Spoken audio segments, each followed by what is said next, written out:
Hi friends, welcome back to Food Master. நம்ம இன்றைக்கி பார்க்க போகிறது மார்னிங் பிரேக்ஃபாஸ்ட்டுங்க. அதுவும் இட்லி, தோசை, பூரி, பொங்கல், ஊத்தாப்பம், இடியாப்பம் இந்த மாதிரி லிஸ்ட்டு பெருசாக இருந்தாலுமே தோசைக்குன்னு ஒரு தனி ஃபாலோஸ் இருக்கதாங்க செய்கிறாங்க.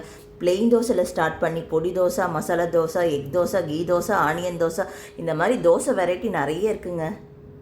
நம்மள நிறைய பேருக்கு தோசைனாலே நம்ம மைண்டுக்கு வருது ஒன்று தாங்க. அந்த தோசை நல்லா மொறுன்னு கிறிஸ்பியாக இருக்கணும். அதில் நல்ல நெய்யை தழும்ப ஊற்றி மசாலா வச்சு சாப்பிடும்போதோ இல்லை பொடி வச்சு சாப்பிடும்போதோ ஒரு தனி குரூப் ஆஃப் பீப்புளும் இருக்காங்க. அட் த சேம் டைம் கல் தோசையை தேடி போய் சாப்பிட்றவங்களும் இருக்காங்க.